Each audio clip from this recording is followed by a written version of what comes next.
Good morning, students. Today we are going to discuss business letters.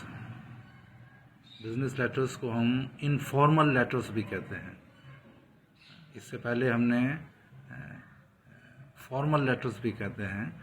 इससे पहले हमने informal और पर्सनल लेटर्स देखे थे पिछले वीडियो में. तो इसमें हम बिजनेस लेटर्स देखेंगे जिनको फॉर्मल लेटर्स भी कहते हैं. Business letters are written to businessman only. जैसा कि इसका टाइटल है कि बिजनेस लेटर्स सिर्फ बिजनेसमैन को ही नहीं लिखे जाते. We write these to officials. हम बहुत से ऑफिशियल्स को, अधिकारियों को भी लेटर लिखते हैं. फॉर एग्जांपल पोस्ट मास्टर को, हेल्थ इंस्पेक्टर को, न्यूज़पेपर एडिटर्स को, इस कॉलेज प्रिंसिपल्स को और दूसरे अधिकारियों को, अलग अलग डिपार्टमेंट के अधिकारियों को हम लेटर लिखते हैं. वो सब बिजनेस लेटर्स या फॉर्मल लेटर्स की कैटेगरी श्रेणी में आते हैं. A good business letter must be brief and clear. तो एक चीज़ तो आपको ये बड़े ध्यान रखनी है कि जो बिजनेस लेटर है उसको हमको बड़ा शॉर्ट में और बड़ा क्लियरली जो बात है वो करनी है. से व्हाट यू वांट टू से. जो हमें कहना है वही कहना है. And no more no less. ना हम ज़्यादा कहें ना कम कहें. तो here are a few hints for your business letters. तो बिजनेस लेटर्स में कुछ बिंदु हैं जिसको आपको ध्यान रखना है. कुछ हिंट्स हैं वो आपको ध्यान रखना है. वो क्या है वो हम आगे देखते हैं. जैसे a business letters contains the inside address. This is the same as address on the envelope. जो एक एड्रेस जिस अधिकारी को हम संबोधन करते हैं, जो एड्रेस लिखते हैं, वही एड्रेस एनवलप पे, लिफाफे पे लिखना है ताकि हम पोस्ट कर सकें. But it is written against the left hand margin. और ये हमें लेफ्ट हैंड मार्जिन में, लेफ्ट हैंड साइड पे ही लिखना है. For example see the first letter below. तो आप उसका उदाहरण देखें आप. जैसे here are some forms of salutation for business letters. Business letters के सैल्यूटेशंस के किस तरह से हम एड्रेस करेंगे वो आप देख सकते हैं. ए फर्म और ए कंपनी और ए शॉपकीपर को हम किस तरह डियर सर्स और डियर सर. उसी तरह से ऑफिसर्स, न्यूज़पेपर एडिटर्स, एग्जांपल हम लिख सकते हैं sir, dear editor, dear sir. अगर आपका पोस्ट से कर सकते हैं dear mister mayor, dear mister chairman. तो इट इज़ बेटर, ये एक अच्छा वो है कि हम पद से या नाम से ना लेके डियर सर या डियर एडिटर, उससे हम उसको सैल्यूट करें, संबोधन से लेटर की शुरुआत करें. फिर आप देखें आप, here are some of the subscription for business letters. जिस तरह से हम बिगिन करेंगे उसी तरह से उसका एंड भी होगा. एंड जिसको हम सब्सक्रिप्शन बोलते हैं. जैसे किसी फर्म और शॉप को लेटर लिखा है तो उसका एंड हम yours faithfully, very truly yours, या सिंपली आप लिख सकते हैं यूअर्स ट्रूली. इसी तरह से किसी ऑफिसर को लिखा है या कॉलेज प्रिंसिपल को भी लिखा है तो yours faithfully, yours truly, yours obediently, respectfully yours. इनमें से आप अपने टेस्ट के हिसाब से अकॉर्डिंगली आप इसका चयन कर सकते हैं इन सब्सक्रिप्शंस का.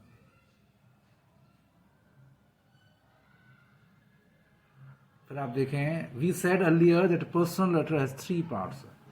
हमने देखा था कि पर्सनल लेटर्स के 3 पार्ट होते हैं. तो बिजनेस लेटर्स में एक पार्ट और बढ़ जाता है. There are 4 parts. जो 4 पार्ट्स है जो बढ़ जाता है वो है रेफरेंस लेटर. तो आपको जो पहले पत्र, जो पहले लेटर आया है उसका रेफरेंस देना पड़ेगा. Here we write a sentence about the reason for the letter, कि हम ये लेटर क्यों लिख रहे हैं. Example, many thanks you for your letter of January 6th. I read your advertisement number 56 in the Hindu this morning. तो इस तरह से जो उनका रेफरेंस है वो आप दे दें तो ज़्यादा अच्छा है. Sometimes the reference is put about the body of the letter in this form. और कभी कभी रेफरेंस को लेटर के ऊपर लिख सकते हैं, जैसे रेफरेंस योर लेटर डेटेड इतना, सब्जेक्ट और ऑर्डर नंबर इतना। तो ये आप कर सकते हैं, ये ज़रूरी है करना, क्योंकि एक ये चीज़ बढ़ जाती है। Further reference, here we introduce our purpose in the letter. तो ये एक मेन पार्ट है ऐसे का। I have a few things that may interest you.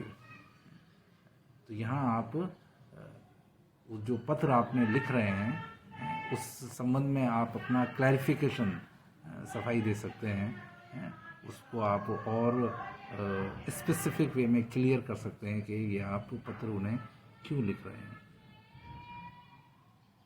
इसके बाद आपको मेन पर्पस जो है वो आना है आपको। Here we state briefly and clearly what we ask for और रेफर टू।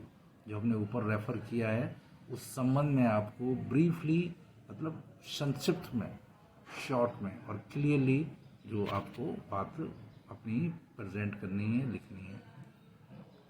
और तीसरा जो आखिरी पार्ट है, जो फोर्थ पार्ट है, जो conclusion, here we end the letter with some polite remark. किसी अधिकारी को आप लेटर लिख रहे हैं तो आप अपने लेटर को इन रिमार्क से, इन टिप्पणियों से आप उसका अंत हम कर सकते हैं। I hope you will be able to help us soon. मुझे आशा है कि आप हमारी जल्दी मदद करेंगे। We shall appreciate an early reply. तो मुझे खुशी होगी अगर आप जल्दी जवाब दें, इस पत्र का उत्तर दें। तो here now some specimen business letters. तो हम कुछ स्पेसिमेन, नमूने के तौर पे, उदाहरण के तौर पे कुछ लेटर्स देखते हैं जिसको आप, जैसे फॉर एग्जांपल ये लेटर है, an application for a post in a bank. तो किसी बैंक में कोई पोस्ट खाली है, उसके लिए आप वो कर रहे हैं। तो आप देखें यहाँ आपको 36 गांधीनगर दिल्ली में 16। तो यहाँ आपको अपनी करंट डेट, जो उस दिन की डेट है जिस दिन आप लेटर लिख रहे हैं, वो लिखना है। ऊपर आपको अपना एड्रेस लिखना है, वही जैसे हमने पहले पर्सनल लेटर में लिखा था, house number, street number, city का नाम, ये सब लिखना है। फिर आप यहाँ से संबोधन करेंगे। तो ये लेटर किसके लिए हैं? An application for a post in a bank. तो देखें the manager, State Bank of India, manager आ गया, स्टेट बैंक का नाम आ गया, चांदनी चौक, ये ब्रांच का नाम आ गया दिल्ली, डियर सर। अब यहाँ देखें, I read your advertisement number 107 in yesterday's Statesman. Statesman एक इंग्लिश के पेपर का नाम है। And feel interested in the post of a typist in your office. कि मैंने आपके विज्ञापन संख्या 107 जो कल स्टेट्समैन न्यूज़पेपर में, समाचार पत्र में छपा था, किस पोस्ट के लिए? For the post of a typist in your office. आप देखें, अपना डिटेल दें। I am 17 and hope to pass my class. या आप यहाँ अपनी क्लास में आप अपना BA graduation examination with distinction ये लिख सकते हैं कि मैं अपना BA में इतने साल का हूँ मैं, और मैं BA फर्स्ट ईयर या सेकंड ईयर, थर्ड ईयर, जो भी उसमें रिक्वायरमेंट है, जो क्वालिफिकेशन दे रखी है, अगर आप उसको फुलफिल कर सकते हैं, करते हैं, तो आप वो लिखें। आप result will be out in about 4 weeks. अगर आपका रिजल्ट अवेटेड है, रिजल्ट नहीं आया है, तो लिखते हैं कि आप इतनी देर में रिजल्ट आ जाएगा। फिर आप, क्योंकि टाइपिस्ट की पोस्ट है, तो आप अपनी टाइपिंग एबिलिटी को भी आप लिखें। I can type 40 words A minutes in English and 30 words a minute in Hindi. मैं 40 वर्ड्स 1 मिनट में इंग्लिश के और 30 वर्ड्स हिंदी के लिख सकता हूँ। I play hockey and football and was captain of my school 11 for hockey team. तो यहाँ आप अपनी जो एक्स्ट्रा करिकुलर एक्टिविटीज़ हैं, जो आप बताना चाहते हैं, वो लिख दें। I also play badminton and table tennis. फिर आप देखें, I enjoy typing and shall try to do my best to satisfy you through hard work. कि मैं अच्छी टाइपिंग करूँगा और आपको संतुष्ट करने की अपनी हार्ड वर्क से आपको पूरी कोशिश करूँगा। एंड योर्स फेथफुली, फेथफुलीस के नीचे आप अपना नाम लिख के आप सिग्नेचर कर सकते हैं। तो ये आपका एक एप्लीकेशन होगी, N application for a post in a bank. तो इसी तरह से कहीं भी एप्लीकेशन लिखें आप, तो आप देखें कि आप फर्स्ट 2 लाइंस में आपको रेफरेंस देना है कि कहाँ से आपको मालूम चला। फिर आपको अपनी क्वालिफिकेशन, अपनी एबिलिटी को बताना है। फिर आप चाहें तो एक्स्ट्रा करिकुलर एक्टिविटीज़ जो आपने कॉलेज लेवल पे जिनमें पार्टिसिपेट किया है, भाग लिया है, उसका 1-2 सेंटेंस लिख सकते हैं। और फिर आप दें अधिकारी को अश्योर करें, आई एन्जॉय टाइपिंग, जो भी आपकी एबिलिटी है कि मैं आपको अपने हार्ड वर्क से संतुष्ट करने की कोशिश करूँगा। तो ये एक एग्जांपल है an application for a post in a bank. अब और देखें, हाँ, एक दूसरा लेटर देखें आप, letter to the editor of a newspaper. आपको न्यूज़पेपर के संपादक को एक पत्र लिखना है, complaining about the bad roads, कि आपके मोहल्ले में या कॉलोनी में रोड की हालत बड़ी ख़राब है। एंड ड्रेन्स न्यू लोकेलिटी, जो नालों की जो स्थिति है, ड्रेन्स का मतलब जो पानी बहने की जो है वो भी बड़ी ख़राब है। यहाँ देखें आप, यहाँ इधर राइट हैंड कॉर्नर पे आपको अपना एड्रेस लिखना है, महिला स्कूल, ईस्ट पटेल नगर, न्यू दिल्ली। यहाँ अपना, क्योंकि यहाँ आप इंडिविजुअली नहीं बल्कि कलेक्टिवली अपनी लोकेलिटी, अपने कॉलोनी के हिसाब से आप सब मिल के आप लेटर लिख रहे हैं एडिटर को। तो यहाँ आपको कॉलोनी का नाम, शहर का नाम भी लिख के नीचे तारीख लगानी है। फिर ये to the editor Hindustan Times, Connaught Place, New Delhi, जो भी sir, through the columns of your esteem paper, कि आपके जो कॉलम्स छपते हैं, आपके जो सम्मानी जो पेपर है, I should like to bring the attention of the authorities something extremely worrying.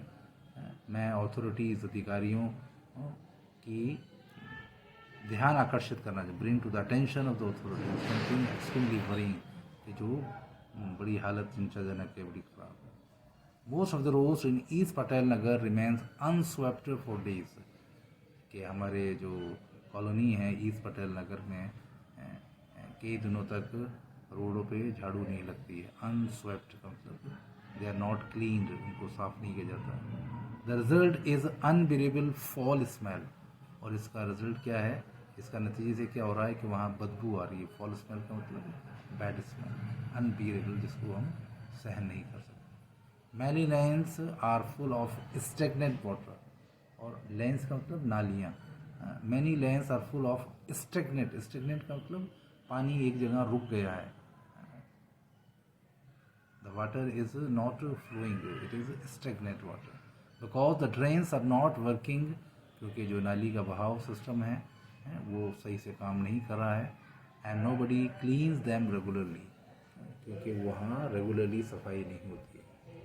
The whole area is full of flies, पूरे एरिया में मच्छर मक्खियाँ उड़ रहे हैं, एंड मॉस्किटोज विच में कॉज एपिडेमिक डिजीजेज, जिससे महामारी की बीमारी होने की संभावना है। जैसे दिस इज़ वेरी कॉमन, इस तरह की स्थिति आपको हर कॉलोनी, हर बस्ती में इस तरह की सिचुएशन देखने को मिल जाती है। तो ये बिल्कुल फैक्ट लैंग्वेज है, इस लैंग्वेज का आप उपयोग यूज़ कर सकते हैं। मे वी होप, मैं आपसे आशा करता हूँ, द अथॉरिटीज़ विल रियलाइज़, कि मेरे इस पत्र से, आपके थ्रू पत्र लिखने से जो अथॉरिटीज़ हैं वो इस बात को रियलाइज़ करेंगे, मानेंगे the need to do something early, कि उन्हें बहुत जल्दी कुछ काम करना है। It may soon be too late, अगर ऐसा नहीं हुआ तो बहुत लेट हो जाएगी, क्योंकि उसके बड़े हानिकारक परिणाम हो सकते हैं। योर्स ट्रूली, अब यहाँ इन्होंने अपना एक इंडिविजुअली नाम लिखा है, वरना आप चाहें तो यहाँ अगर आपको एग्ज़ाम में तो आपको अपना ही नाम लिखना पड़ेगा, लेकिन अगर आप प्रैक्टिकली जब आप सोसाइटी में वहाँ रह के लिख रहे हैं तो आप यहाँ चाहें तो कॉलोनी के 2-4 आदमियों के नाम और सिग्नेचर और करा सकते हैं। तो इस तरह से इस लेटर्स को हम, बिजनेस लेटर्स को हम लिख सकते हैं। आई होप दैट, मुझे आशा है कि बिजनेस लेटर्स के इस उदाहरण से आपको एक गाइडेंस मिली है और आप एक अच्छा बिजनेस लेटर ड्राफ्ट कर सकते हैं। Thank you.